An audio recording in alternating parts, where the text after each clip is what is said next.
It's me. I'm back.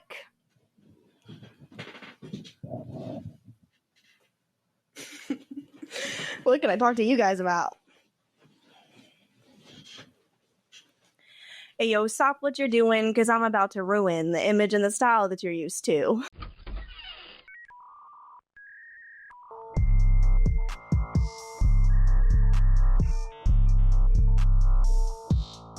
Welcome.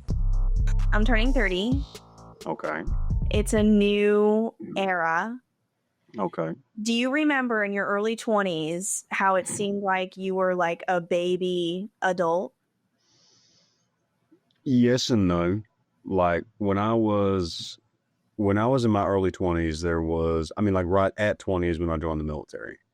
And obviously that became a big part of my identity at that time and stuff like that. And it was Here's this whole... Here's my point, though. Whenever you're in your early 20s, you don't know how to navigate anything, right? Oh, fuck no. You think you do. You think you do. You think you do, yeah, but like big little things. So anything that's thrown at you feels like a really big deal. Anything that's thrown at you, you feel like it's a really big deal. And it's weird. Like you look at people in their 30s or even like late 20s and you think like, oh, they've got it figured out. And it's like, no, the fuck they don't. Mm-hmm. And obviously every generation is different and everybody's experience is different. Like, some of the guys and gals I went to college with and all that, like were renting houses and like doing shit like that, or they had moved from across the country and all that. But even then it wasn't in their early 20s. Yeah. And like you see that and you're like, well, let me ask you this. What was their foundation?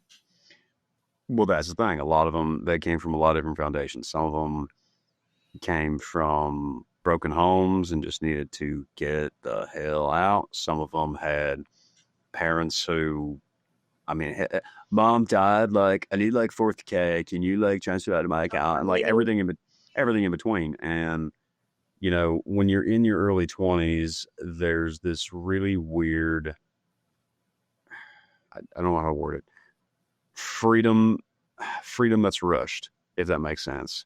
You're and everybody's experience is different, but at least for me, it was this whole world outside of high school that was, that I was myself. It wasn't, and I think it's also where I came from. Where I came from, it was very much like and I still experience this to a certain degree today. It's, dude, I knew you when you were 20. I knew you when you were, this age or that age. That is who you always are. You never get to be anything different. It's that whole crab pot mentality. They can't get out, so you can't get out, or they never grew up. Project onto you. Oh, very much so. Oh, hands down.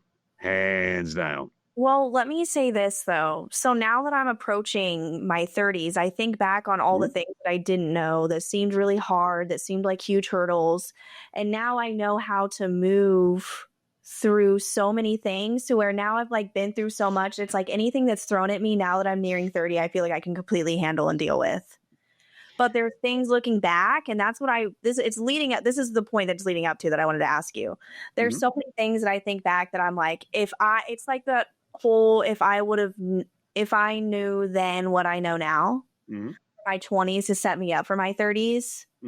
I have a few in mind, and I was going to see if there was any that you have ever thought about or that you could think of.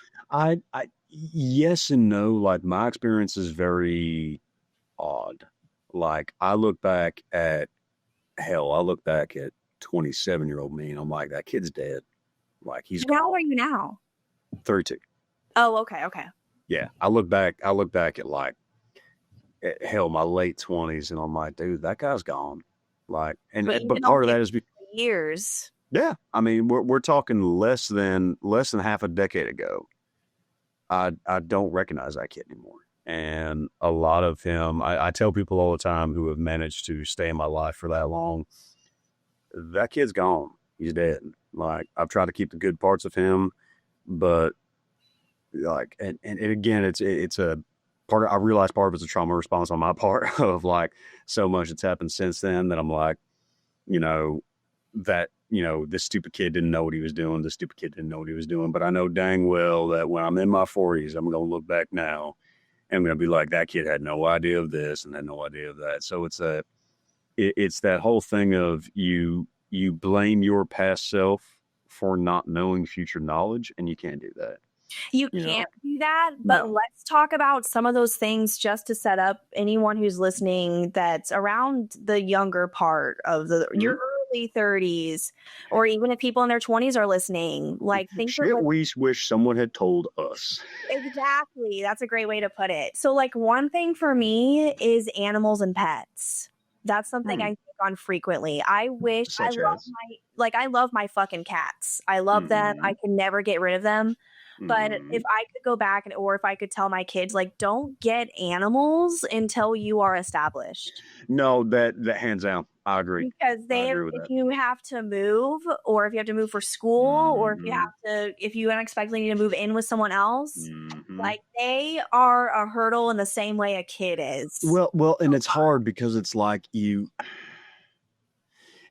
hard, especially when you come from a home that has always had animals. Like, there has been no point in my life where the house I lived in did not have either a dog or three, or at the very minimal, like a cat, right? So when you come into these spaces, actually, no, I'm wrong, because at one point I was living with someone who had no animals whatsoever, and it sucked. So, when oh yeah, I mean, like right now, to save up money for deployment, I'm living with the family, and we have our two girls. We have our half staffy and our boxer, who are okay, but you don't, as an individual, like, you don't have to worry about a pet going somewhere. no. So but that's the thing, is I don't have to worry about it. And even like the house that I want to get once I get back from deployment, that's something that, for me kind of sucks, because it's like I realize, like I know I'm immediately going to get a dog or this and that is not in my thought process. And it's not because I don't want one. It's because I know that I'm just going to be getting everything settled and figured out. And I don't want that pup to have to go through that. This is the same reason why I don't have kids. Is because, I mean, number one, right now, I just don't want them. And two, is because, like, I've always made the comment of someday, if I have kids, I want to be like, hey, Bubba, or hey, sweetheart, I've done all the things I got to do. This life is crazy as it is, and I have no idea what to do with this and that, but I have a good basis for you to always have somewhere stable. Like, daddy ain't going nowhere, mama ain't going nowhere, this house ain't going nowhere. Yeah, same. And it's the same thing with a pet. It's the same thing with a dog. I don't want to like get there and then immediately grab a dog and stuff like that, and then be like, oh shit, I gotta move, or oh shit, I have literally lived here for less than X amount of months, and now I'm getting deployed again, and I have no support system. Like, I don't want some poor dog or cat to have to go through that. So, I agree. It's hard, because you have that freedom to be like, here's a thing I want, and you have the ability to do it. But it's not necessarily being selfish. It's you're very fully willing and able to go through what is necessary, but it's not until you get older, or you learn it the hard way when you're younger, that you can be willing to do X, Y, and Z just fine.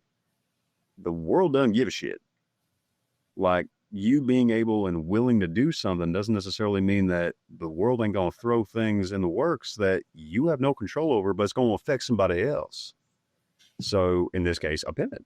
So yeah, I mean, like, well, so one. Give me a specific example. About what?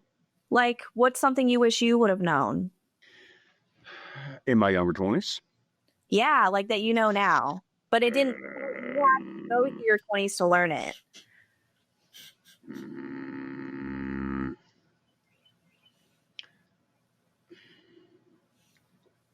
Love the people that you have, but understand that they can walk away from you. They can be, for one reason or another, kind of taken from you. But that is not, it's hard. It's this weird balance, like, like Zaga and Ellie, right? Like, I have known Ellie for God knows how long. Actually, almost a decade now. Actually, no, more than a decade now. Wow. I love that girl to death. I love Zaga to death. But if for some reason they were both like, hey, you know what, bro? No, I'm good. Bye. Would it hurt? Would it suck? Yes. But I'm still me, and I have all the things in life that I want to do. And I think when you're in your younger 20s, your friend group and all that is very much a part of your identity. And I don't do what I do. I don't do what I do because of those people in my life. I do the things that I do, and sometimes I do it for them because I love them. And then I do the things for me because I want to better be able to be there for them. Does that make sense?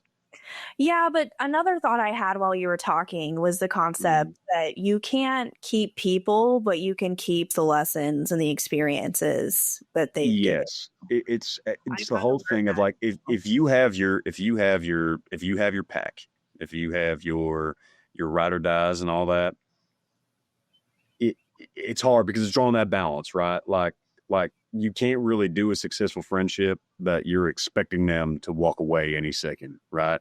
Because then you're not going to open yourself up, and you're not going to actually be as loving as you should, and this and It's this and not that. authentic either. No, you're authentic, and but it's understand. It's that whole kind of like better to have loved and lost than to never to have lost at all, or never have loved at all.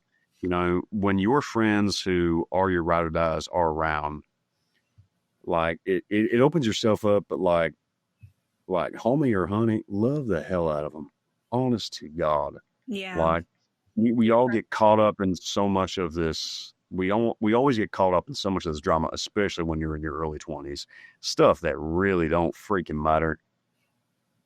They get so hung up on, and it ends friendships that really don't need to be ended. And I think that probably one of the biggest things I would tell people in that age group is the people that you are the closest to. Like if you're going to label them, if you're going to label these people as your ride or dies or found family or friend fam and whatever the kids say nowadays, it's all that. Like like own that. Like if someone is that important to you, there's boundaries. Don't get me wrong. Like that does not mean that whatever they do to you is okay. That is not what that Which means. we need to talk about boundaries to begin with, Oh too. yeah, That's a oh big yeah. one. Because that's There are taken boundaries. the full 10 years for me to understand Mm-hmm. boundaries, to implement them, but also Mm-hmm. to respect them from other people or Mm-hmm. respect other people's boundaries. Mm-hmm. That's something else. Like, can you agree, or I don't know if you've ever thought about this, but like you've kind of talked about pop psychology before. And like last I'm calling it that, but last Mm-hmm. episode you were talking about all these trigger words or all these Oh yes, yes, yeah, yeah. you know what I'm talking about. Mm-hmm. I don't remember exactly what you said, but Whoever taught Zoomers therapy language ought to be like tarred and well, feathered. it's actually I think that was a joke I said, but yeah. well, it's actually kind of pop psychology where Hmm. you label everything as gaslighting, Yes. Yeah. or this is a trigger, or Yeah. that's a red flag. My The point is, abuse of yeah. yes, well, my point is we're all a little toxic, especially in Oh yeah. our, like, hear me out. Yeah. Like, I feel like most millennials, at least a lot of people around me, or maybe I just attract people who come from broken families. Same. They don't know what a healthy relationship looks like, No. right? No. So you come out of your home with that example, and then you go out into the Mm-hmm. world and you make friends and you start dating people. What you saw and things that weren't ever nurtured or you didn't ever learn to cope with are gonna Mm-hmm. come out with the people that are closest to you.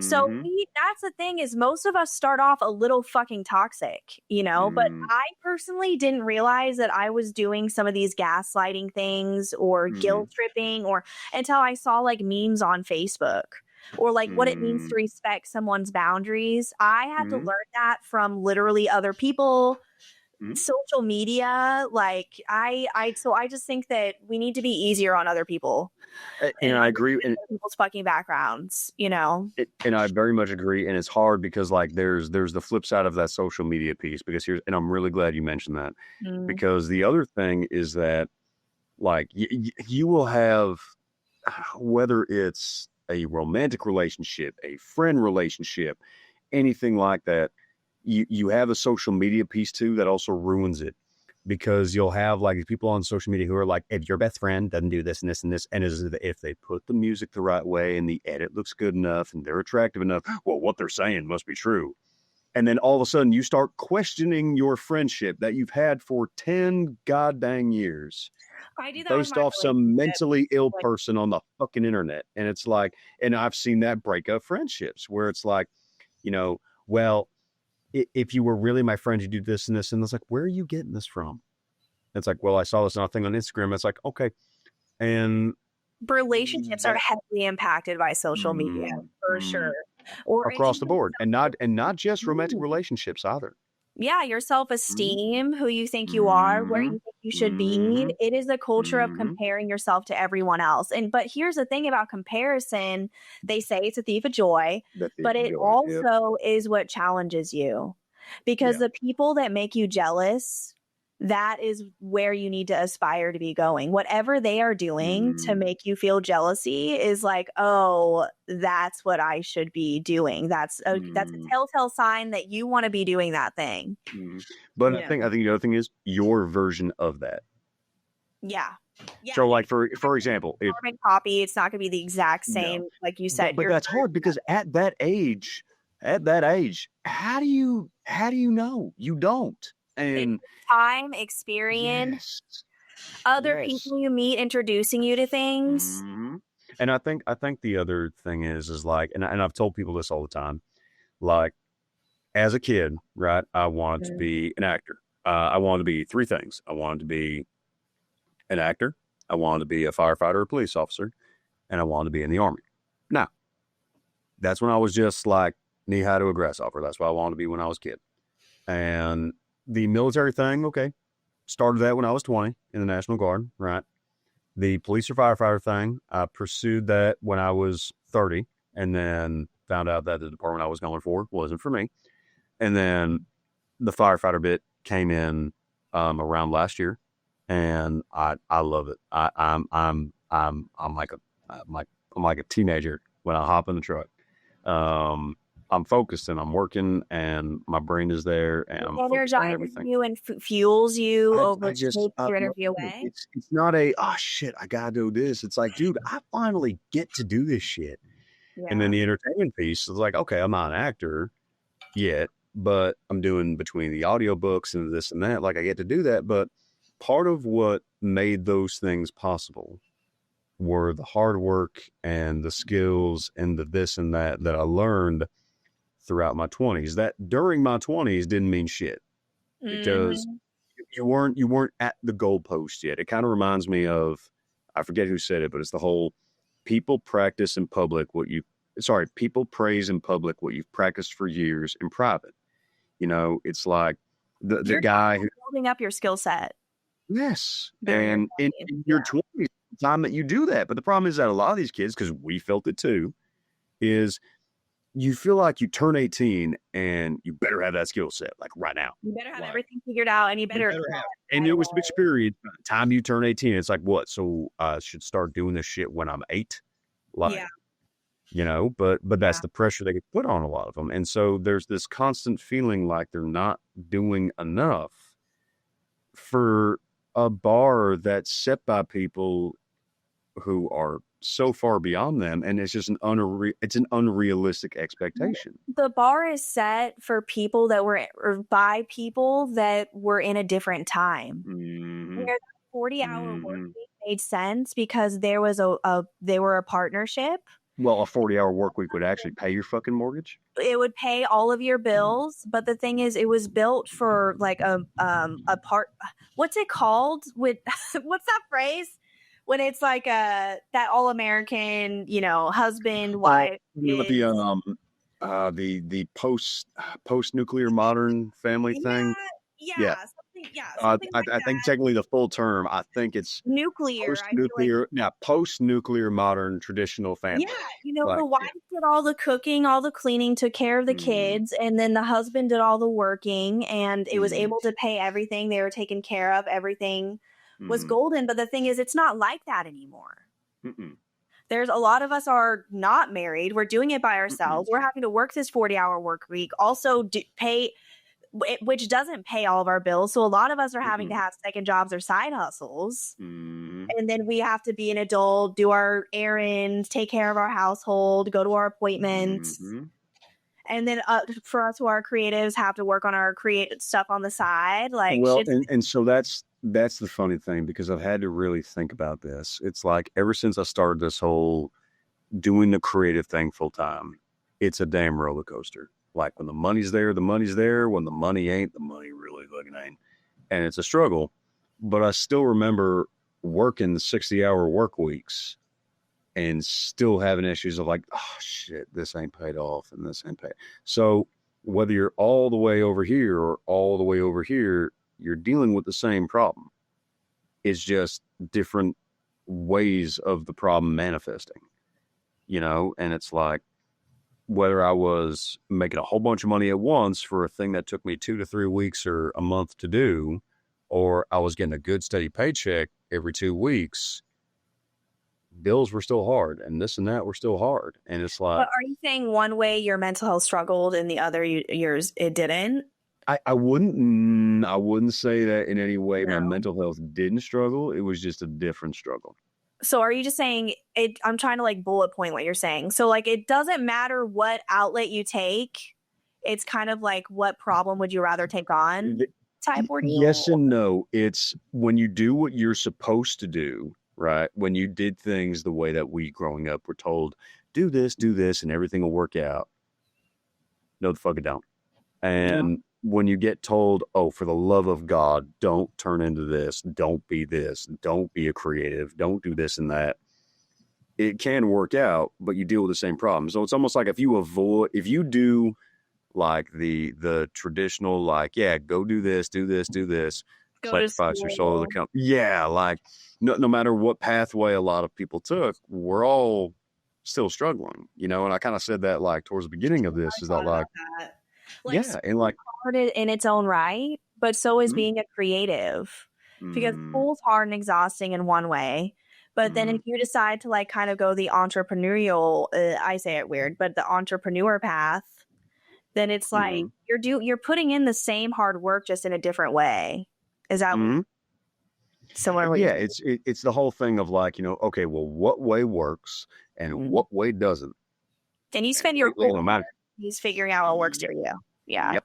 Not Yeah. even not even that. It's not even that. It's things change. You're not wrong. So yes, that a bit, but it's also like things change so much that like you can spend your whole 20s doing what you're supposed to do and it Uh-huh. still don't work out. Sometimes it does work out. But Mhm. like, look at when we were kids in high school. You would have been a couple years behind me. Yeah, not too Mhm. far behind me. What year Mhm. did you graduate? 2013. Okay, so 2010. So not Yeah. incredibly far from me. Yeah. It was like, oh, for the love of God, don't get a trade job. Do not go be a carpenter. Do not go be an electrician. This and that. And as kids, what we're supposed to magically, and nowadays you look at it and they're like, should have been an electrician, should have been a carpenter. But it's like, oh, what, you mean the thing that we were told as high schoolers? For the love of God, don't do this, because that means you hit the bottom of the barrel. Mhm. And then within a decade, it was like, hey, dude, carpenters and electricians are making some fucking money right now. Like, depending on Yeah. who you work for. So it's like things change so much that what you're supposed to do and what the smart option is has changed so much. And it's not even from generation to generation. It is, but dude, it's from 5 year to 5 year, sometimes from year to year, Yeah. and how you navigate that. But it's the whole thing of like, well, you should have known. It's like, with what, So and this to that point of like you should have mm, known, and we mm, kind of touched on it last time, but what money things that you learned in your 20s? Because I oh just God, recently learned big money things, and I'm going to tell them to you, and I mm, wonder if it'll sound like common sense to you, but it did not for me. mm, People in the corporate world treat you like fucking trash if you have bad, mm, even if it's average yep, credit. If yep, you do not have stellar credit, they treat you mm, like trash, and you have to have credit. But not only do you have to have credit, you have to have a steady line of income that shows that you can pay your debts, even if you're not paying on them. You need to be Mm-hmm. able to afford to pay on them. And you also Mm-hmm. need to have established other lines of credit via other credit Mm-hmm. cards, car loans, loans in Mm-hmm. general. So Mm-hmm. it's like the more you owe, the better standing you are, and the more you owe and pay off, Mm-hmm.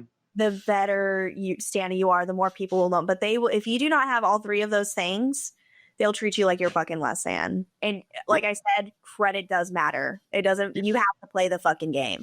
Yep. And that's the thing is that's like I think and it's hard because I like your experience very different from mine. Mm-hmm. You know, your setup, how you live your life, how you do this, how you do that, very different from mine. But I like we both go through a lot, but it's hard because it's like even when you and I were in our young 20s, a lot of that shit don't apply to these kids now. Like it don't. And that's the hard thing is that it's like, how do I have like my friends, younger brothers and younger sisters, like look up to me. They're like, "Oh, Jackie, what do I do?" And I'm like, "Kiddo, I want to tell you what I screwed up in my 20s, but the stuff that would quote unquote have worked in my early 20s, some of it works for y'all now, some of it don't, and that's the hard thing. But like, it really is a matter of you need to have all of your shit figured out by the time you're 20. And if it ain't then, it's 25. And if you haven't got it all figured out by 25, well, your whole life's fucked. And Do you think you it's and I almost both harder now? Do you think it's almost harder now? down. Hands down. You said yeah. Oh yeah, hands down. Yeah, I agree. I think it's a lot harder now. Do you remember when rent was like 600 for maybe a Mm. studio? Or I mean, I Oh paid that God. for a studio. I Do paid you realize how many people would like yeah, I was I about to paid be hurt. 800 for a 2-bedroom house, Mm-hmm. full bathroom or full kitchen, Mm-hmm. living room, the whole thing, nine yards. Yeah. Mm-hmm. Like rent is outrageous now. Like when I think Mm-hmm. about kids that are getting out of high school and that are wanting to get out on their own, they are better off, especially like you being in the military or people who are going to school. Like it's better to stay at home with how rent is. It's better to get on Right. your fucking feet. If you can stay home, stay fucking home. That was another thing I learned in my early 20s. I left at Mm-hmm. 17 because of my Mormon upbringing. It was difficult. I don't want to discredit that, but there's times I wish I would have just sucked it up and saved Mm-hmm. some money and stayed there. Well, and I think, and it's funny because like that kind of very much goes into like what's the right answer. Well, the right answer is different for everyone. So like for me, example, I have been quote quote at home much longer. I always went out and I always did things like between the military and this and that. I always did things. It wasn't until I moved to Washington State that was technically the first time I had been quote quote out on my own for like a long period of time. Like I've been away for months at a time, maybe close to a year at a time. In the case of deployment, more than a year at a time. But I had always had like the family to fall back on because I contributed, because of this and because of that. Or even when I was living somewhere else, I was living somewhere else and contributing in a different way. But it was different for me. And it's hard because even then I struggle with a lot. And it goes into that whole like, well, what's the right answer? It's like, well, there's really not a right answer because your experience being very different from mine, there's a lot of shit that that I would probably be like, oh no shit, I didn't know that. And then there's a lot of Well, shit that I know that from you is like, wait, how the fuck do you know that? And mhm. and it's hard because as a young kid, you're like, okay, well, which one do I pick? Like which one do I do? Which one's the right answer? And none of them are the quote quote right answer. And I think True. the big thing that I really wish I knew in my younger 20s is there is not a right answer. There is not a way to do things. Do things the way that your heart, not your laziness, not your impulsiveness, not your whims, but your heart dictates. And I'll tell you what that means. So, for example, when I joined the Army when I was 20, Mhm. that was a thing purely from my heart. I'd wanted that since I was a kid. I had wanted it when I was young. I wanted that when I was a teenager. And I set it off for like a minute. I figured, you know what? I'm going to go in this direction. Maybe I'll go to the military later. And I wish I'd done it sooner. As a young, stupid, 20, weak-ass little kid in my 20s, I say that now because I talk down about myself a lot, but, never once. And I was in Fort Benning. Like, I had, like, to me, mountains of men as drill sergeants. And what I went through. Lucky? Yeah. And what do you mean lucky? You said mountains of men. Sounds like okay. Well, they weren't that big, but I mean, at 20, they're that big. But it's like, even as a 20-year-old kid who had so much to learn, never once, not a single damn time, did I ever want to quit. Did you ever want to quit? Nope. You said you didn't ever want to quit. So would you agree with this statement then that you need to lean into what lights you up? Yes. What makes you feel that success feeling? If you keep meeting resistance, then it's a different direction. It depends on the resistance. So on the opposite side of that, right? So when I moved to Washington, for two things. Mm-hmm. My unit, who I'm currently with, who I've been in the Army for 9 years at that point. From the day that I walked into the doors of that unit, I experienced being part of a family that I had not experienced in 9 years. And to this day, sense of community. Honey, there's a reason why they call us a cult. It's tattooed in my skin twice. And so I moved out there, and if for no other reason, because a lot of dumb shit happened ever since I moved to Washington, but for no other reason, if you told me ahead of time that within the first year, the only good thing that was really going to happen was the unit and my boys and girls, I'd be like, okay. And I'd do it all over again. But there was a law enforcement agency that I was applying for at the time. Got into it. Very hard process. I got more polygraphs than I think the CIA has to go through. All that. Finally got through that process. Did all my cadet road time. Got to do some badass stuff in my cadet road time, some of which I wasn't supposed to do. I'm just kidding. Except I'm not. And I was in academy, and like, I hated it. And it wasn't that I hated it in that like it was too hard or this and that. It wasn't too hard. I was meeting all this resistance, and I was like, dude, when I was 20 years old, I went through all of this. I never wanted to quit once. Like, why does this suck so much? And it wasn't until a friend of mine on the other side. Yes. And what was on the other side. Yes. And it wasn't until a friend of mine was like, sweetheart, have you considered that this isn't what you're meant to do? And for me, I was like, why does that matter? Because to me, it was like, what does it mean if what I'm meant to do? I do what I have to. And she hit me with it. She was like, when you joined the Army, you wanted nothing more than that. And you have loved it ever since then, even when it has sucked the hardest. I'm like, well, yeah, because I love it. She's like, okay, do you love this as much? I'm like, well, no. And she's like, so maybe you think it's not right for you. And so I left. I voluntarily left this thing that had poured so much blood, sweat, and tears into. This was still connected to the Army, right? What you were doing? This was like... It was a state police academy, and it was very similar to it. Like, none of it was as hard as what I had gone. You were training for the police. Yes.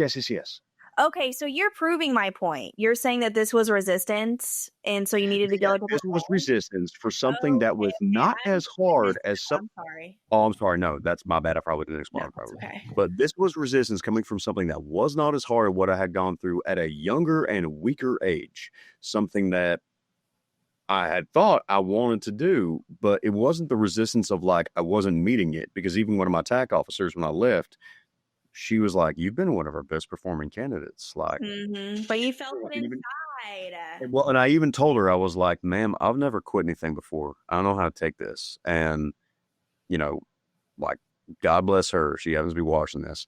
When she told me, I don't think you're quitting. I think you're reevaluating. took That's a so great much way to weight off put my shoulders because a lot of us, a lot of us, especially like around that age group, especially coming from a military background, it's if you voluntarily walk away from something, it's because you're fucking weak and you quit. Like the idea of this isn't meant for me or this isn't the best way that I can benefit. it. You feel like that because you're a man? Yes. Well, I know that's a hot take. yeah. Hot take. Yeah, but like the long story short of what I'm doing there You is that the to long story quit short of what because I'm you're getting. weak. Yeah, exactly. Like there's never the possibility of this just isn't meant for me and I'm capable of doing badass shit just somewhere else. It's any Mhm. time that you walk away from something, well, you did it because you're weak. And that's not true for every occasion. But the point I'm No. getting at is that at a much younger and a weaker and less educated and not as strong and not as well informed and not as experienced age, I went through and have done since then something that my heart was called to do. And no matter how stupid it got, I loved it. And it has made me happy, even when it sucks. And did something that wasn't as hard from a more experienced, stronger, tougher standpoint. And I hated it because one is what my heart was called to do, and one wasn't. Hmm. So the big thing I would tell younger kids, and it's hard, you're because when you get pushback from your friends, your family, especially your parents, your adult role models, like really adult role models and all that, you start to think like, am I being stupid? Like, am I being dumb? And again, every case is different. Like if what your heart calls to do is to be like an underwater basket weaver in Bali, I'm I'm not saying you're dumb. And if that's what your heart's really called If to it's do, within means, if it's well, realistic. it's not even that. It's like, listen, if your heart is called to be an underwater basket weaver in Bali, like, cool. Just understand that if that's what's really gonna make you happy, go do it. But you ain't gonna get the Lambo. You ain't gonna be the next, this and that social media personality. Although actually, now in today's world, if you get a good underwater camera, you might be. Um, Yeah. but like, Well, there's a cost to everything. yeah. Oh, so it's like what you're trying to, I don't know, what I'm taking from that is that we all have our own inner compass that we're following. Yes. And other people want to project their own fears, their thoughts, their ideas onto that. When it's like, Or there are mistakes that they don't want you to make, yeah, but because they based care off about their you. compass. But that's the thing. If you feel it in your bones, then you have to fucking do it. Mm-hmm. Yeah. Pretty much. And I really wish I'd known that for more things in my 20s, because I think especially when you're in your 20s, you have this fear of, okay, well, what if I try the thing and I fail? It's like, okay, you have time, but Well, at let's that talk age, failure though. Failure's hmm, not bad. no. That brings you closer to being successful Hmm. with each mistake you make because then you course Hmm. correct, you Hmm. reevaluate. Like your friend said, Hmm. failure is fucking necessary. That's something else we were Hmm. taught is that it wasn't okay to fail. Yep. Like that's the thing you might, and that's also something else. Like I've had what I would perceive as maybe dead end jobs throughout my 20s, but like Hmm. you were saying before, that's how I've cultivated my skill set. I didn't Hmm. realize that these jobs that I thought were dead end, I was taking things from them that I needed for an Hmm. ultimate bigger reason that you don't know until later, Hmm. you know? Even a lot of younger kids who are like, you know, should I join the military? Should I not? This and this and that. And I always tell them, like, listen, if that's what your heart is called to do it. But, and they're like, well, what if I don't like it? I'm like, okay, well, let's just say you don't like it. Let's just say you do it at 18. But that's like the thing your heart is called to do. And not like it'll pay for college. So cool. Like this and this and that. Like, if that is a thing that your heart is called to do, and it turns out, okay, maybe not so much. Let's just say you do 4 years. By the time you get out, you have your veteran status, you have all the lessons you learned, you have all the things that you did, you have some cool stories, you have all of these things that you can use for the rest of your life, and you're only 22 years old. Mm-hmm. Your life is not fucking over at 22. No, dude, you Like, have so much you life just spent the left. past 4 years learning a whole bunch of lessons, a whole bunch of things about yourself, a whole bunch of things as far as leadership, what you do and don't like, all these aspects of life that you do and don't like that you can carry on to the rest of your life. But a lot of them are like, well, those are 4 years that are like all wasted. And now I'm like way behind. And like, how am I going to? And it's like, dude, stop. Trust Like, in in the timing of your life. yes. Trust in your own timing. And the whole thing is that it's like, we don't know how long we get, dude. And like, again, maybe my perspective is different because after you've almost died, a That'll certain do amount of it. times, yeah, it's like after you've almost by accident, by violence, or by circumstance have almost kicked the bucket a couple times, it's like, dude, if if I don't make it to 40 or if I don't make it to 50, like let me do the things that will paint a good enough picture and set up a good enough story. Let me love the people around me so that my funeral ain't gonna be empty, You start and to prioritize things that really matter.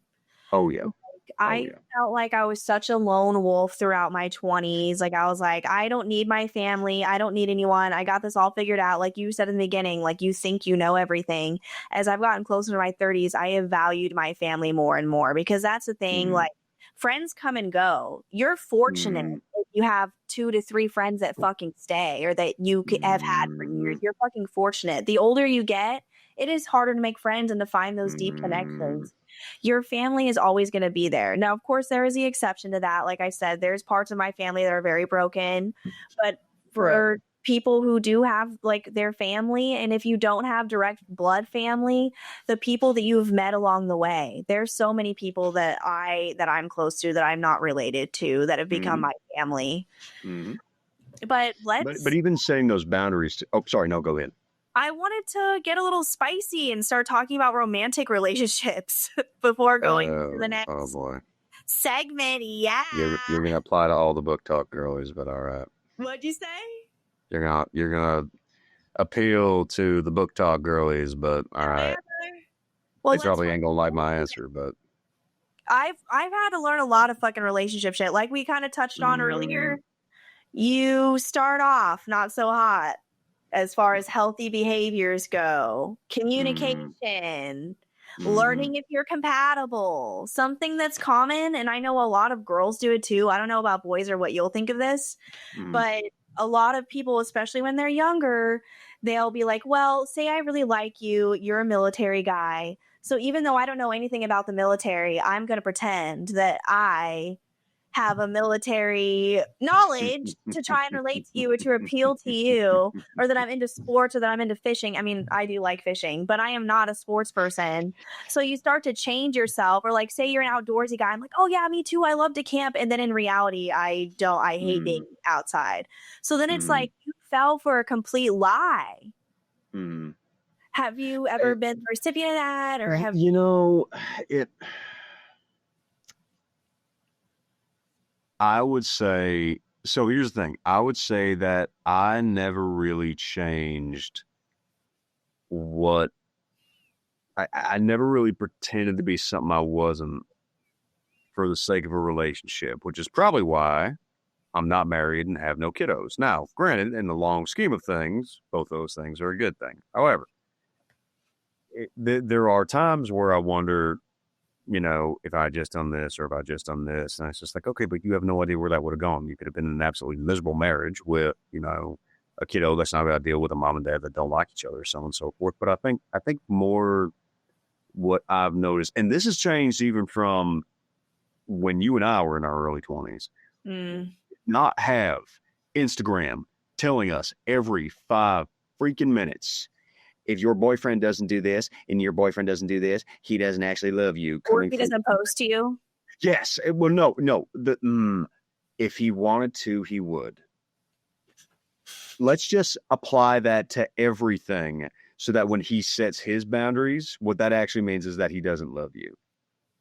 Well, let's And break that down. Why do you disagree with that statement? If he wanted to, he would. so, well, no. I'm not necessarily disagreeing with the statement. I'm disagreeing with how it gets used. Okay. Well, yeah, break that So, down. like, so, yeah. So for me, right? It's a matter of like, if he wanted to, he would. But there are like, especially in my life, there are things that I have to take into account that are much bigger factors than me. Or if I want to be able to go do these other things in my life, the military and fire department and this and this and this, or all of these other factors that can have these long term effects, I have to take those into account. So when I tell you no for this and that reason, and I get the answer, well, if you wanted to, you would. Just means like, oh, okay, so I'm just supposed to do everything that you say, and I'm supposed to play the game of So you're nobody else. being abused because it could also be argued if you could, you would. Yes, and there is something to be said for that. It's the problem of when it gets like anything else. It Wow. no matter what you do, someone's gonna ruin it for everybody, right? Have you faced that in your dating history? Like women saying that to you? More times than I can fucking count. Shit. More times than I can fucking count. Anytime I have said, all right, hold on. In fairness to some of my exes, not every single time that I set a boundary or said, baby, I would really love to. For this and that reason, I can't. And it's not because I'm tired and it's not because I don't want to. It's because there are all these other things going on that if you want us to be good, I need to be good. And in order for me Yeah. to be good and just be able to move on with life, I got to get these other things done. And unfortunately, these two things line up at the same time. So I'm not telling you no because I don't want to. I'm saying in order for me to be okay, in order for me to be okay for you and for us, this other thing takes priority. And I try to find a way and make up for it later. You have But to that's be not okay good. as an individual first. What do you mean? You have to be okay as an individual first. Like you have to take care of you as an individual because that'll bleed into the Yes. relationship. Yeah. And there's times like, don't get me wrong. If it's something where like, I've had, you know, exes, even just friends who like, I always tell my soldiers, like, I do not give a shit what your problem is. If you call me, if you are stuck somewhere at 3 o'clock in the morning and you are not okay and you need to call someone and you think I'm the best person to call, I don't give a shit if I'm sleeping. You call me. And there's obviously that part of like, okay, yes. Do I need sleep? Sure.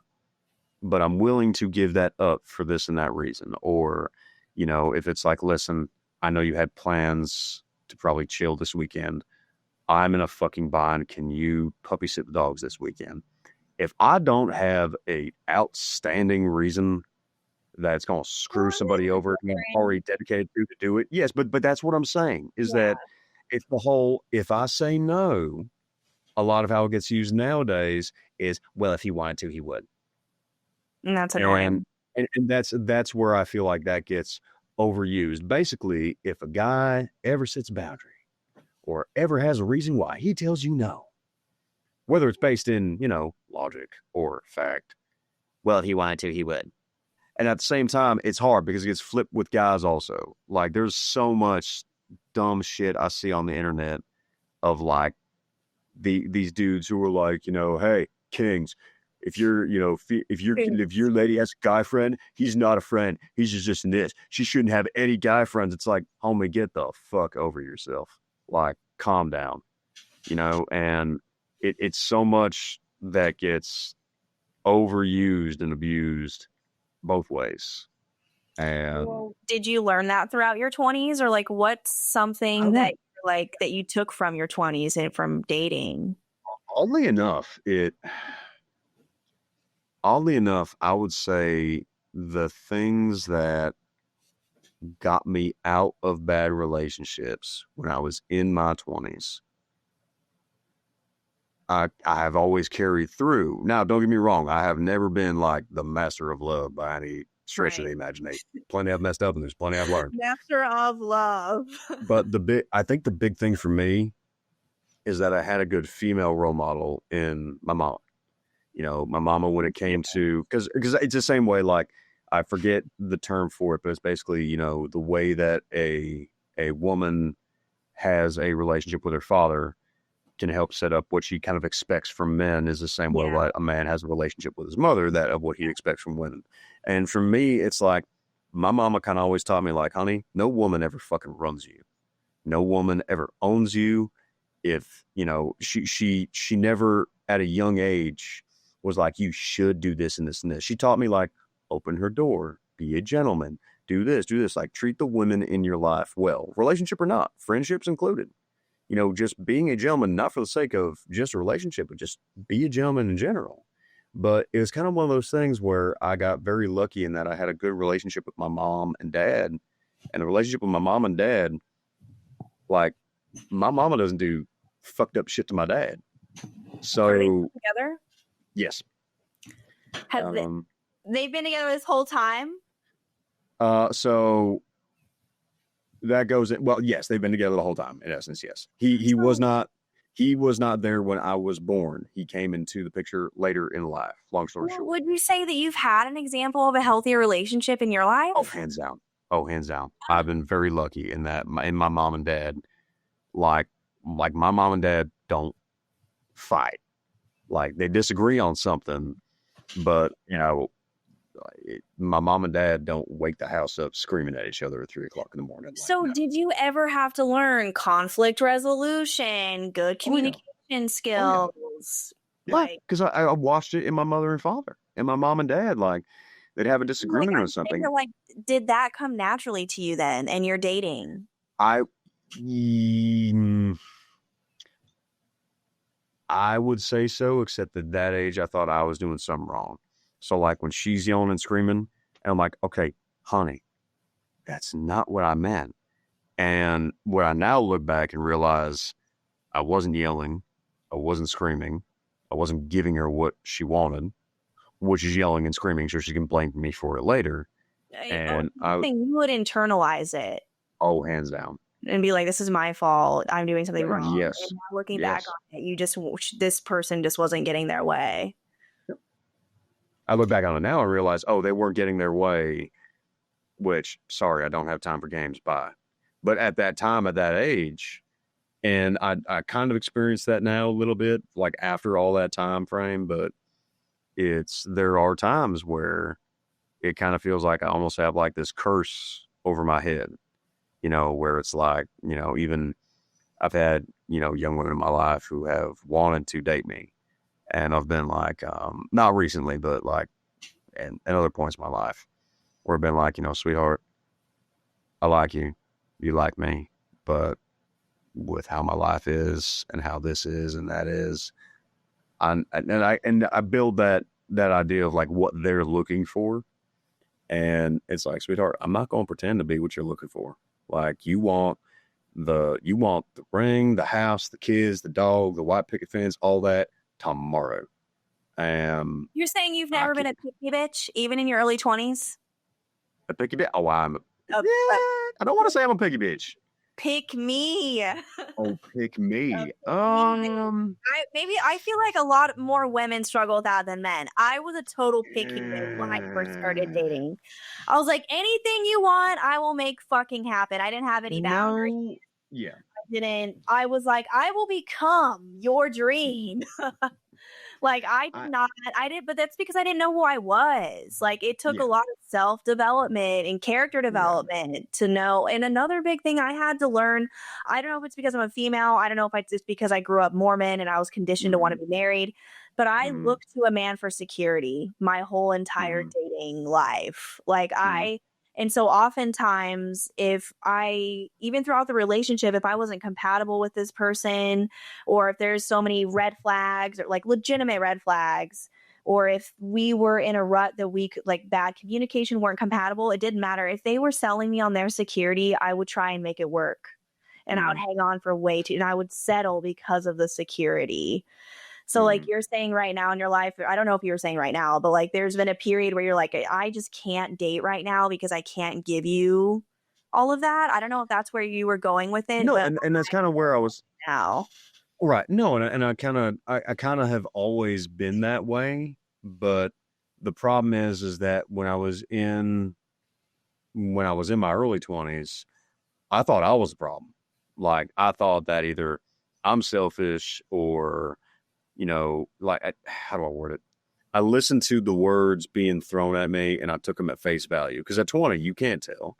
Mm. At 22, you can't always tell. But I think part of it is that what I'm getting at is that back then I didn't have social media trying to cram down my throat what all these things meant. I kind of had the people around me, and I had the people around me going like, homie, she did what? No, dude, that ain't on you. No. Now, and that's hard too, because like you'll have some friends who, no matter what you do, they are always going to take your side, Yeah. which I mean, can a lot of be a good friends thing. do that. Yeah, which can be a good thing. But there's those times like I'm not afraid to tell some of my friends will be like, yeah, I did this and this, and I'll be like, and you really thought that was the best option. Well, I feel like the best type of friends always challenge you and they're not afraid Mm-hmm. to Mm-hmm. question you or say When it's anything. appropriate, yeah. Because I've Yeah. had some friends who were like, and why didn't you? And I'd be like, because it was toxic as shit. And And they're like, was it toxic or are you just afraid of commitment? It's like, sweetheart, whose side are you on? Or are you so just projecting all you your past relationships on me? Like, what's going on here? Yeah, the Like, concept of time and place and tone. mm, Yeah, for sure. I've yeah. actually had to learn that on a personal level only Oh, this yeah. week. I Yeah. think I really went only this week. Yeah. Who the hell hurt my Adrian? Somebody get their ass Well, whooped. no, I'm saying I hurt someone's feelings because I thought I was Oh, this aspect of it was on me. Like I thought I was okay. putting a mirror in their face because we were having a heated Uh, conversation. But the tone of it was like, you know what? I'm done. I don't think we're right. compatible. But the Mm-hmm. thing is, if I'm going to tell someone about themselves, it needs to be out of care and because I'm Mm-hmm. worried about them or I want what's best for them, not because Mm-hmm. I think that we need to step away from the relationship. Mm-hmm. That was honestly probably my fail for the week, interrelational fail. Like I struggle with like I'm so introspective and that's taken these past 10 years to understand myself and to heal and to Mm-hmm. grow. But Mm-hmm. when it comes to like when tensions are high and it's like with Mm-hmm. another person, whether it's my friends or my relationship, I Mm-hmm. really sometimes I don't use any tact and I hit them where it fucking hurts. Mm-hmm. Like it's a fiery thing in me. Like my Mm-hmm. communication with other people can needs work sometimes whenever I'm in like a high emotion. Well, and I think that's a good thing and a bad thing. And I think that especially, I don't even want to say in my 30s, I go with like late 20s to now. I've had to learn it's a very odd dichotomy, right? So when like someone who I care about, right, when they are getting real shitty at me or going at me hard and stuff like that, on the borderline of like, you know, unreasonable, there's two thoughts that run through my head. There's the one thought of, okay, well, they might be stepping into this territory. So, like, hey, honey, or hey, homie, like, I get that you're upset. Don't forget who you fucking talking to. Like, Yeah. I'm on your team and I ain't your Yeah. fucking punching bag. So, back the fuck up. And then Yeah. there's the other part of my brain that's like, what's wrong? Like, this ain't you. What's wrong? So, You there's the don't release defensive. that. Yeah, it's having both. It's having these are my boundaries, and this is the shit I will and will not fucking deal with. And I ain't about to be your Mhm. punching bag. I'm better than that, so on and so forth. And there's the other part of my brain that's like, this ain't you. This ain't about me. This has nothing to do with me. I'm just someone that you feel safe enough that this is coming out. And there's things that aren't okay, but it's not like you gonna talk to me like that, bro. It's more of like a homie. What happened? And you're So not where's that? taking it personally. Yes, there are times to take it personal. If they That gonna go personal, yeah. If they gonna go personal at you, okay. Is this because they're just that upset, or is this because they don't actually respect and value you? And it's finding that balance. yeah. Yeah. Now, are you a reader? I know you do audiobooks, but do you like to read books? Wait, I can. Well, okay, well, have you heard of the Four Agreements? No. Dang it. You'll have to check it out. But that's one of the agreements, is to not take things personally. Like, Yeah. you were doing that without, like, being able to compartmentalize and be like, you know what? There is something going on with you. This doesn't have anything to do with Mm, me. So let's mm, see what's wrong and what's going on. And whenever I mm, take my emotions out of it, I'm able to do that. And that's been a win in mm, itself. But whenever mm, I'm triggered, or my abandonment wounds are triggered, or like you said, you want to stand up for yourself, you're like, you know what? Fuck this. That's what I was on. I thought I was standing up for myself, mm. but I was really just adding fuel to the fire. Right.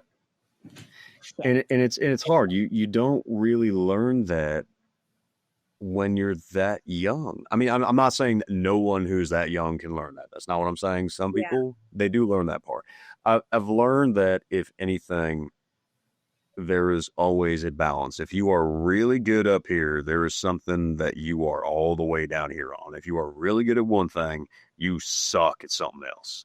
Yeah. And that's just so many different aspects of life. But what I really wish a lot of younger people now, and I think this, it's hard because I guarantee you that I wish I told myself this when I was 22. I wish more 20s and 22s and 18s and stuff like this knew this, is honestly like the game, forget the game, honest to goodness, quit playing the games. And Mind I games? hmm? Are you talking about like mind games? Yeah, like definitely the mind games, like life is so short and it can get snatched from you so quick. And even if it doesn't get snatched from you, or even if it's like, not to go that dark, but it changes so quick. Mm-hmm. And playing the games for the validation, or because it feels good, or because this is what some person on Instagram freaking told me and I think that they're right, so on and so forth. Like, whether it's a short time from now or a long time from now, none of that crap's gonna matter. Like, Mm-hmm. honest to goodness. Like, there is so much more to life than all that. And you're chasing this version of life that does not exist. Mm-hmm. And we're constantly trying to, like, I want my life to look like that, and I want my life to be like this, and so on and so forth. And it's like, okay, well, but that and the this are not factual. Like, it's a fantasy of what life could be like, or it's a window into someone else's life that is either A, dressed up, and once the cameras turn off, it's something entirely different, or B, you're catching a snippet of when it's good, but you're not seeing all the parts that are hard. No, And I know people who have popping fucking social media. It looks like they have all these friends. It looks like they're partying, mm, traveling, doing all these exciting things. And then actually most of the time, a majority of their mm, time is spent doing nothing on their mm, phones, like mm. it's all a fucking illusion, dude. It's Yeah, all an illusion. it is an illusion, but at the same time, it's like it's, you know what? Probably one of the best things I've ever heard. Listen to people. You don't have to agree with them, but listen to them, because that's the thing that I think a lot of people don't get. If you hear someone talk about a subject that you don't know anything about, or you disagree with, so on and so forth, just because you don't know nothing about it or disagree with it, doesn't mean that whatever they have to say is invalid. But just because someone says it doesn't mean it's true. And just because you don't agree with it doesn't mean it's not true. Find the balance. Do you realize how many people I have heard talk and go on and on and on about something Mm. that I don't agree with a lot of what they said? But there was that one part. There was that one part that actually, you know what? They might have something going on there.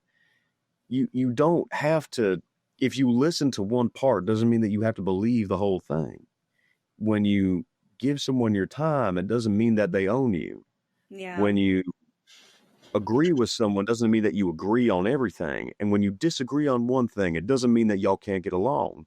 But it's this all or nothing mentality that just makes life way harder than it has to People be. are nuanced, things are complicated. Take what Oh, resonates, yeah. leave the rest. Say Also, again.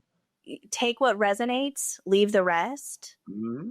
Also, just because it's not happening in your reality doesn't mean it's not a reality for someone else. Mm-hmm. Just because it's not your truth doesn't mean it's not a truth for someone else. Mm-hmm. feel like that's a lot of what you're trying to And say. yeah, and I wish a lot more people got that. I wish a lot more It's people got time. that. It It's does, and that's the thing, because especially when you're at that age, your world is so small. Your Mm-hmm. world is so small. There's so much you haven't gotten to do. There's so Mm-hmm. many places you haven't gotten to go. You've So never many been perspectives. exposed to yet No, to teach you these things. and here's the thing, that's not their fault. I'm not saying it's their fault. Yeah. I'm not saying like, kids, get with it, because it's like, if they haven't experienced it, how the hell are they gonna know? But Yeah.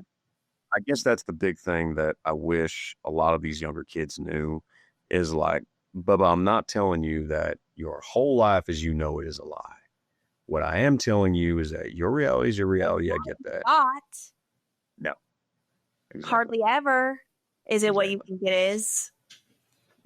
There's so much stuff outside of you that both makes what you know true and very much not true. Mm-hmm. There are some parts of you that ain't ever going to change. There are some parts of who you are now that are absolutely beautiful and wonderful and awesome, and they ain't ever going to change. And I hope they ain't ever going to change. And then there's parts of you that ain't going to be a thing in a year, 2 years, and that's okay. Yeah. And like, I think the other thing is that it's just hard, because it's like, people will look at me and be like, well, he's got no wife, no kids. He's not making 6 figures a year, this and this and this. So why would I listen to anything he has to say? You don't have to. There's You people that don't say have to. that's you. Oh, yeah. Oh, that's Oh, yeah. interesting. Oh, yeah. Do you want to move into the next segment, our fails? And Can we take a quick break so I can run up to the bathroom real quick? This is going to be real weird on the editing phase, but I'll be right. yeah.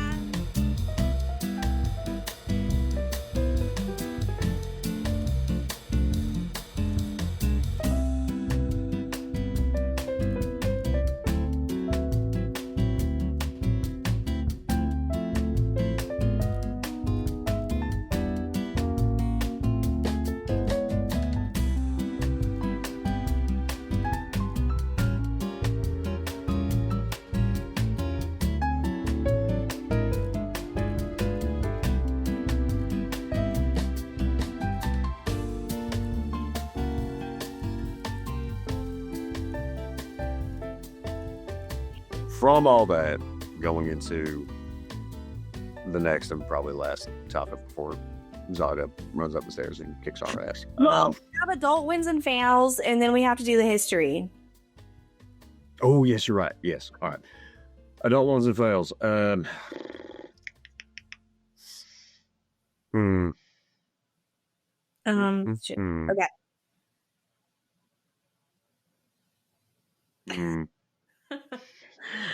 Well, my fail was my interrelational bullshit, my miscommunication fiasco, hurting people's feelings out here. Okay, so about that, what happened exactly?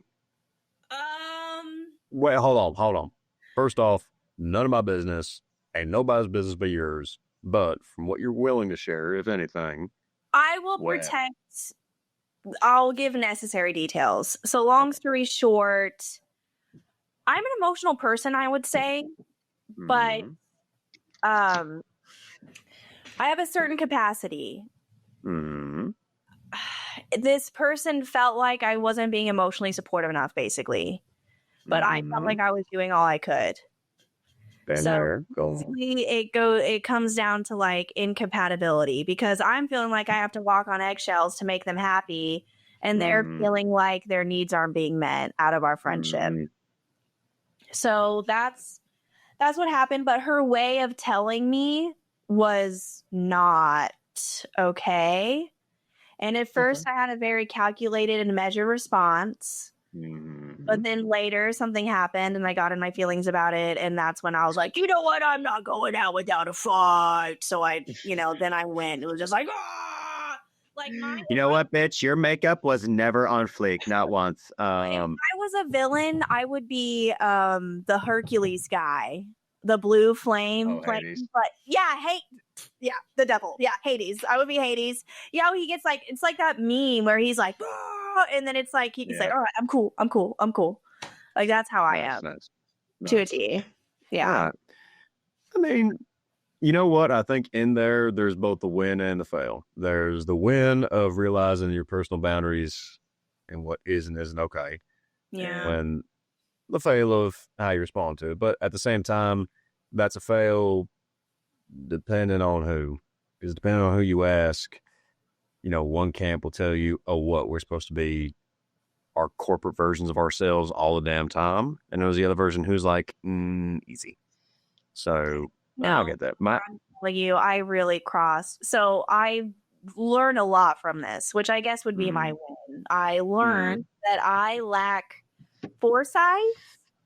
That I think I'm saying something because it's for it's good that she knows or that they know, like, this is where they're falling short. But most of the time it's not my place. And it definitely wasn't the time and place. I couldn't foresee how she was going to perceive it. That it was going to feel like an attack and a wound. I will tell you that is one thing. Another thing I wish I don't even want to say younger people. I just wish men and women our age and down freaking knew it all. Like, listen, homie, unless you got a degree in this and this and that, you ain't a therapist. All right. So the hard thing is, like, I told him because for his personal development, he needs, and it's like, shut up. Or they'll be like, bro, she needs to like check herself and this and this. And I'm like, oh, what? Who are you? Dr. Fuckboy? No, fuck off. Like, it's the whole thing of like, trust me, they're like my exes or not even my exes, just my exes, friendships that I separated from, so on and so forth. It is not my job to be like, I'm leaving and here's all the reasons why. And I think that you need to know this for your personal debate. Shut up. Yeah, like, don't get me wrong. You're totally you're talking to me right now. Oh no, and that's fine. Like, we all have slip ups. I'm not perfect all the damn time. I sure as shit ain't perfect. I'm perfect 0.001%. Okay, Edward Cullen, I saw that video Zaga made with your face on it. That was so fucking funny. Did you see that? It was one of the most creepy ass. It was so fucking funny, and I've ever seen in my life. I really wish I'd never seen him. No, I didn't think you looked like him at all. And then when he put your face on the video, I had to do a double take, and I was like, wait, is that Copper? It was so fucking funny. I couldn't stand it. And I love that for you. I'm very happy for you. It was a good experience for me, the viewer. Yeah. Yeah, right. It's funny. For me, I'm usually the one that's made fun of a lot. I'm sure you guys will come around. You'll start seeing my quirks and making fun of me. Well, I'm going to be leaving soon, so I ain't going to have too many times to take shots at you. Soon. Soon. Okay, cool. Yeah. But what was I saying? Yeah, but no, I mean, not everyone's going to be perfect. But the biggest thing I would say is that you figured that out. You learned your boundaries. You made what you feel is a mistake, and you're learning from that. So I'd say that's success and win. Sorry, success and failure in there, or win and fail in there. It was a little real life lesson on relationship communication for sure. My adult win is that I am selling something very, very important to me that I do not want to sell. For 3 cows. My virgin son shall sacrifice his purity for 3 of your bovines. No. Selling an object of mine. Oh, okay. That is very important to me. But I realize I don't 100% need. But right now I do need the financial benefit of such. Are you concealing what it is on purpose? Yes. Dang, I'm so curious. Oh, it's your pocket pussy. I'm selling one of my guns, all right? One of my guns. Oh, okay. Yes. Did you hear what I said? First off, no. No, I don't watch porn. Second off, you don't have to watch porn to have a pocket pussy, honey. My porno's up here. It's either going back to my favorite times or it's imagining things. My porno's up here. Anyway, the fail is I did sit down and calculated all the bills and stuff like that that money has to go to. And then immediately on the same page was like, and then I can buy myself this and this and this and this. That's how it always And goes. then I had to realize, like, wait, can't do that. I'll get myself this one thing, but I don't need these 5 things. Yeah, that's the thing. Compromise with yourself. Oh, it's hard. It's hard. Yeah. It's That's hard. It's hard because I feel like, and that's another reason. I looked at this recently too, like why our generation is so bad with money. And there is the theory or the mindset, right? Like, we said it on the first episode, how like it's the whole, we're living in unprecedented times. We're living in unprecedented times. And a lot of us are going, like, when are we going to have precedented times? Yeah. Like, can the world not be going through another first time ever thing? Yeah. Or fucked up thing? But there's that sense of like short-termedness where it's like, you know, for all these different reasons, a lot of our generation and younger are like, yeah, 10 years from now, I might be dead. So that's frustrating. Get yourself a thing now because, and it's also the instant gratification and all that. But it was funny to look into that. And I always just thought it was instant gratification because that's what a lot of things were when we grew up. But I've never heard the perspective of like, dude, to a fault. Instant gratification, arch nemesis. Shortcuts. Nothing anywhere in life worth. Oh, what's that? This saying? It's like there's no shortcut to anywhere in life worth going. Right. Okay. Right. You're not wrong. And it's like, the problem is that it's like, what's a shortcut?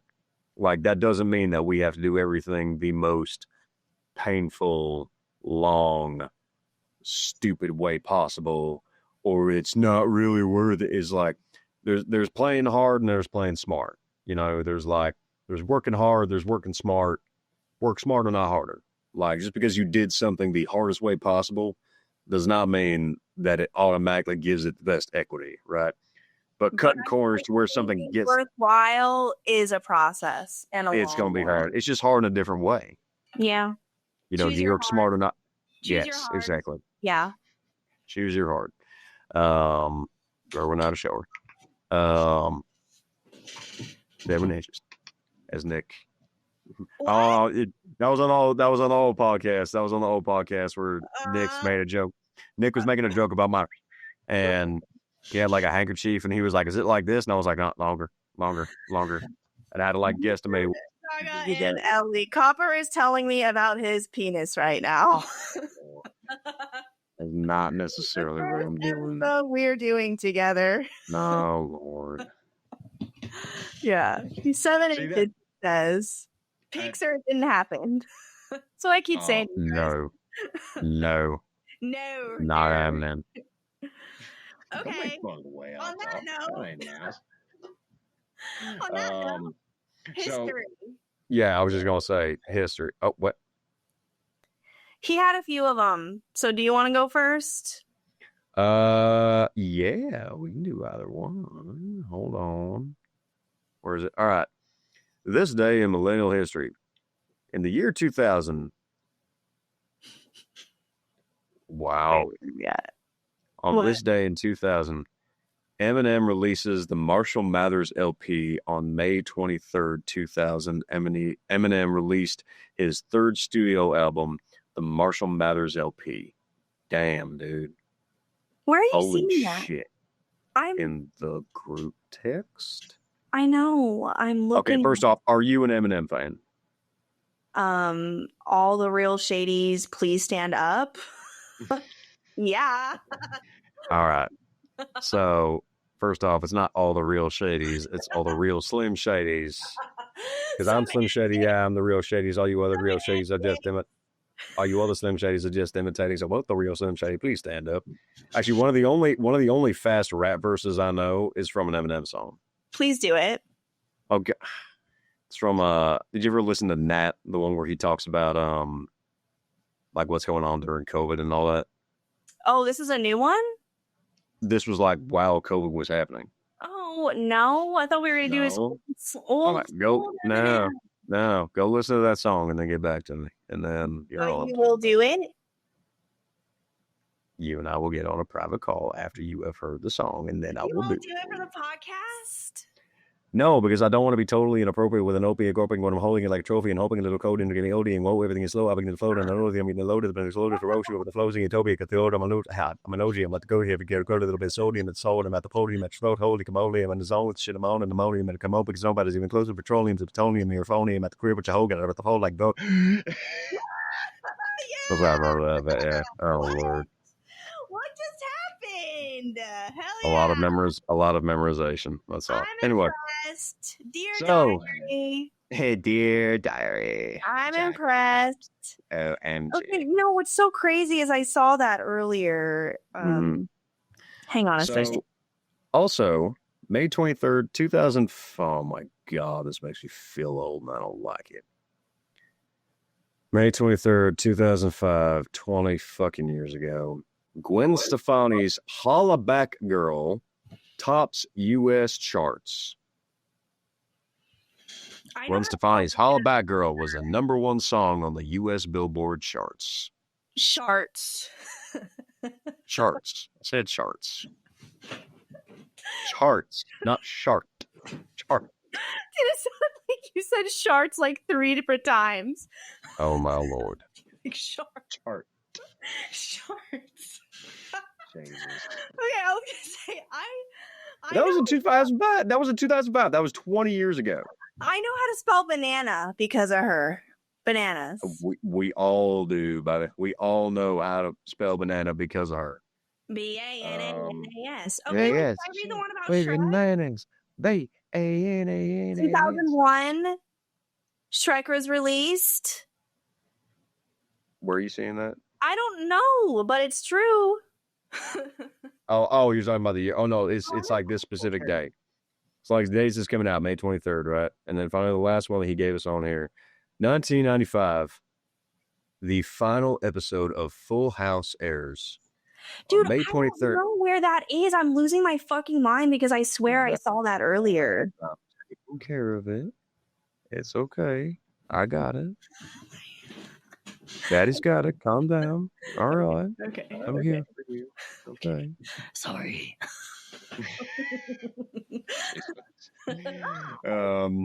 Jesus. Yeah, May 23rd, 1995, the beloved family sitcom Full House the Full House aired its final episode, which is I'm a total DJ. I'm a total DJ. Oh my God, now I can't unsee it. No, now I can't unsee it. Now I totally relate to her. It's no, not even that. Like your face, your face is not too. Your face is not too far off, at least in my opinion. I look like Jeanette McCurdy. Do you know that? Maybe you might not know. She's in iCarly. Sips drink. What are you drinking? Mountain Dew? No. No. Alcohol. It's beer? It's beer. You're a fucking okay. What kind of beer is it? Coors Light. You're Coors Light, man. All right. I do, but most of the beers I like. Honestly, I'm going to tell you my favorite beer, hands down. Like if I could only drink one beer. Actually, hold on, that's not fair. If I could have only one beer for the rest of my life, it'd be Guinness. But if I could only have one, like, if I could have one beer forever for the rest of my life, it would be Guinness, right? Guinness, okay. If I could have two, it would be Guinness and Corona, because Corona was my first alcohol ever. Okay. When I was in Mexico when I was in 18. Corona was, I was in 18. I was. I thought it was disgusting. Yeah. Depends on if you have it right. You said you were 18? I was 18 when I was in Mexico, yeah. Was that the first time you ever tried beer? That was the first time I'd ever had alcohol, yeah. Because I graduated high school and I didn't go out to drink parties and all that in high school. Because I wasn't invited. I wasn't invited. And then I went to do photography for like a scuba diving game show kind of thing. And in Mexico, drinking age is 18. So my first drink, I don't remember, but I think my first drink of alcohol ever was either Dos Equis or Corona. And I've just loved both ever since. I like Corona now. Didn't like it the first time I tried it. Oh, yeah. Yeah. Wait, was it Corona like extra, or was it Corona normal, or was it Corona light? I don't know. I just remember it was Corona, and I was like, this tastes disgusting. I hate to say it, but the first time I ever tasted beer, period, I was 12 years old, and me and my friend got our Uncle Stash. And but the thing is, what's so embarrassing about it is I took only one sip. Thought I pretend like I thought it. I don't want to say I pretended, but I let it get in my head, and I was like, I'm drunk. I'm drunk. And then I started acting like Steve Irwin to make everybody laugh. Good Lord. So I will tell you, my first drink in America, long story short, art college. And when you're around a bunch of art college kids, they don't know how to drink. They just think they do. Brisk iced tea and gin. Honestly, that sounds kind of good. It's not. It's not. I can promise you it's not.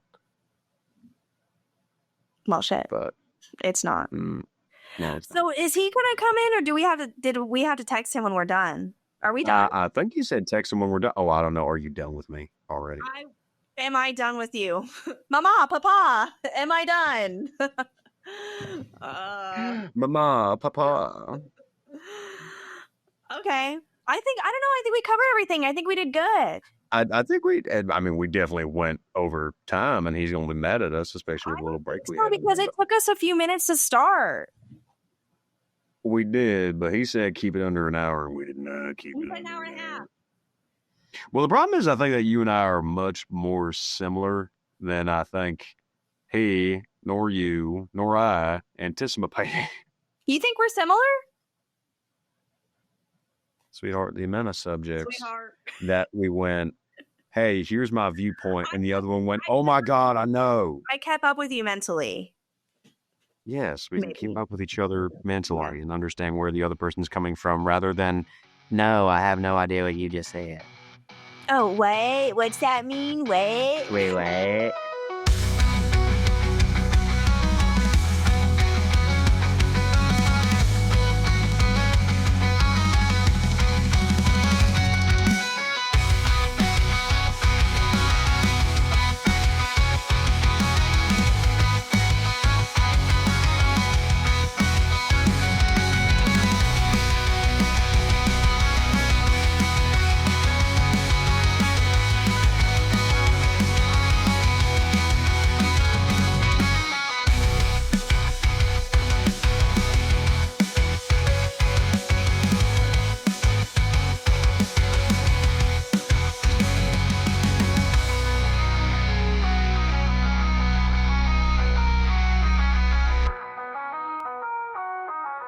Goodbye.